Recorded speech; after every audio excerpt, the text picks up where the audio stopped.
To be honest, the pollution's too high and I'm damn tired of breathing it in. As a kid, I didn't realize it's not normal to live next to a rail yard. It's not normal for anybody, whether me as an immigrant or somebody that's lived in the US for so long, to live next to a facility that's operating 24/7 with constant truck traffic. We're literally deciding, am I gonna play outside or, oh, it's a bad air day? I wrote this letter to the LA Times because I live in the community that they were writing about. For me, writing this letter to the editor was one of the least things I could do to lift up what's going on in our neighborhoods. I grew up in West Long Beach and lived right next to a rail yard and refinery in my young life.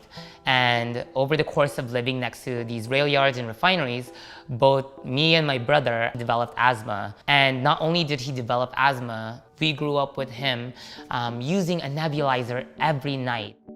A couple of months before the COVID-19 pandemic hit us, my mom was actually diagnosed with adult asthma, and she had just turned 65.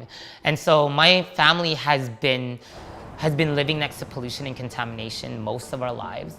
And we all have these health issues, or we all have cancer literally in our block, or all our children have asthma.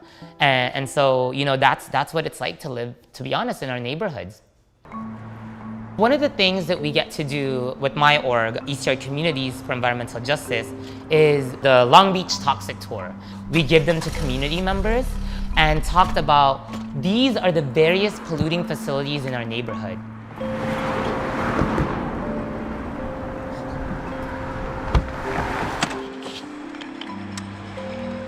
You know, if you've ever opened a Clorox and there's huge smells, that's called a volatile organic compound. So all these white storage tanks, they're spewing out chemicals that you can't see, but you can smell it, and they can have short-term health impacts.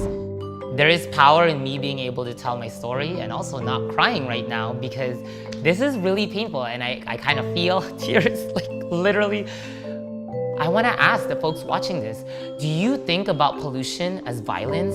Do you think about the cancers and the health issues that are being ravaged in our neighborhoods as acts of violence? Because I do.